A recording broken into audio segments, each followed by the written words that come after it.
पंचांग के अनुसार पितृपक्ष 29 सितंबर से शुरू हो चुका है और यह 14 अक्टूबर को समाप्त होगा।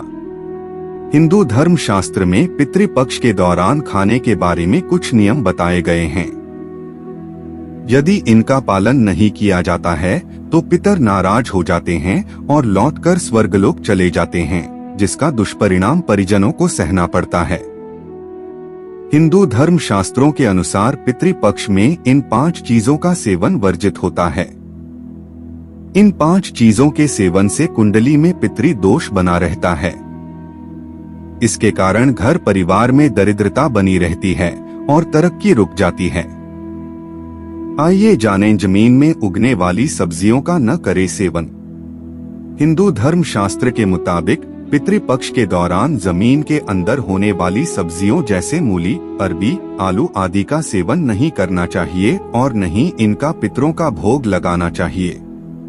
श्राद्ध के दौरान ब्राह्मणों को भी इसे न खिलाएं। लहसुन प्याज का सेवन है वर्जित। सनातन धर्म में लहसुन और प्याज को तामसिक भोजन माना जाता है।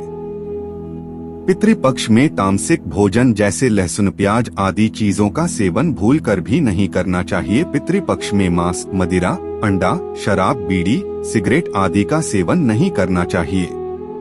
पितृपक्ष में चना खाना है वर्जित।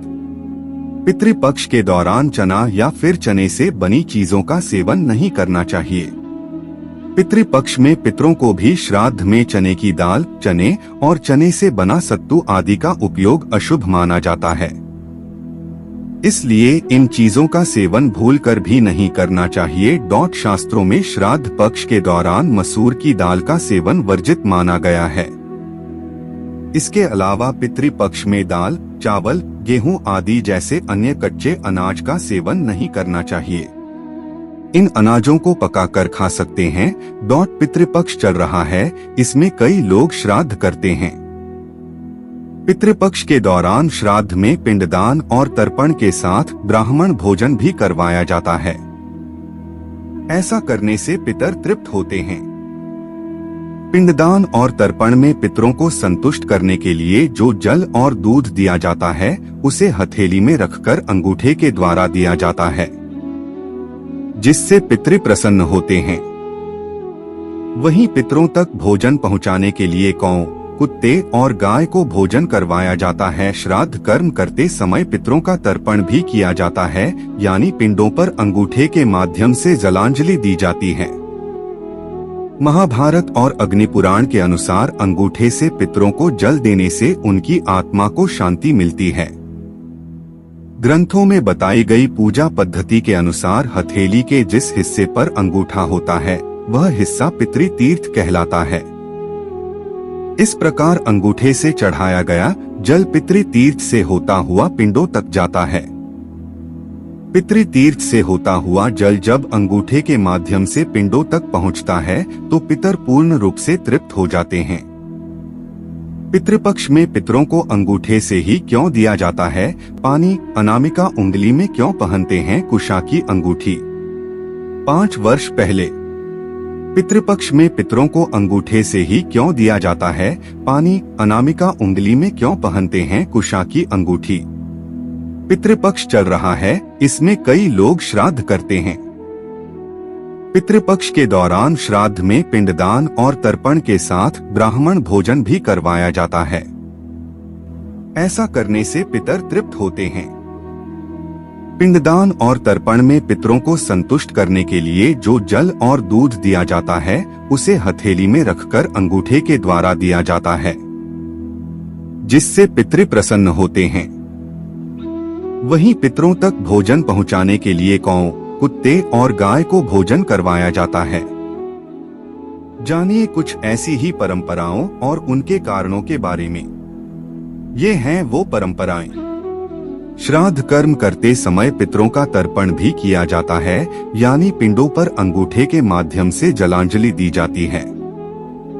महाभारत और अग्निपुराण के अनुसार अंगूठे से पितरों को जल देने से उनकी आत्मा को शांति मिलती है।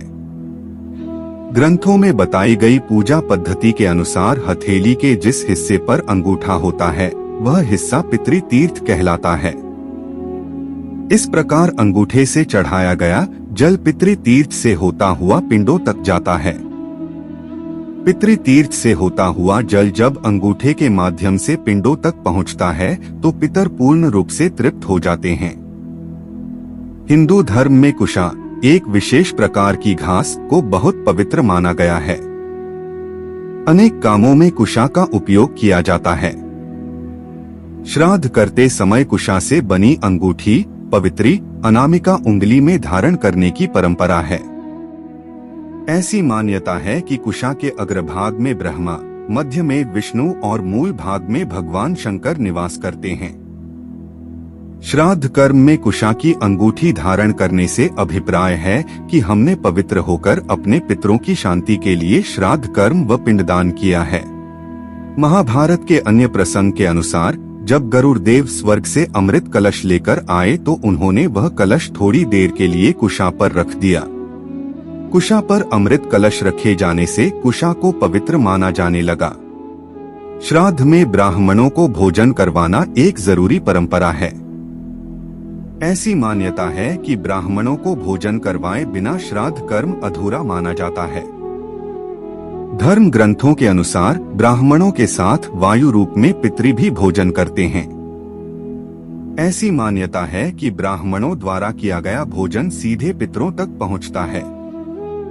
इसलिए विद्वान ब्राह्मणों को पूरे सम्मान और श्रद्धा के साथ भोजन कराने पर पितृ भी तृप्त होकर सुख समृद्धि का आशीर्वाद देते हैं। भोजन करवाने के बाद ब्राह्मणों को घर के द्वार तक पूरे सम्मान के साथ विदा करना चाहिए, क्योंकि ऐसा माना जाता है कि ब्राह्मणों के साथ साथ पितृ भी चलते हैं। ग्रंथों के अनुसार कौवा यम का प्रतीक है, जो दिशाओं का फलित शुभ संकेत बताने वाला बताता है। इसलिए श्राद्ध का एक अंश इसे भी दिया जाता है।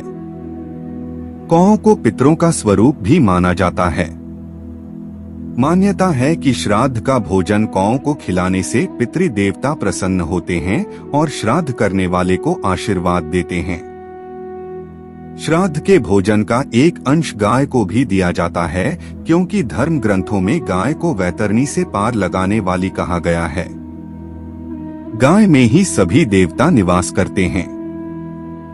गाय को भोजन देने से सभी देवता तृप्त होते हैं, इसलिए श्राद्ध का भोजन गाय को भी देना चाहिए।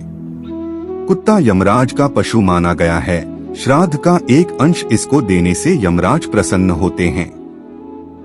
शिव महापुराण के अनुसार कुत्ते को रोटी खिलाते समय बोलना चाहिए कि यमराज के मार्ग का अनुसरण करने वाले जो श्याम और शबल नाम के 2 कुत्ते हैं, मैं उनके लिए यह अन्न का भाग देता हूँ।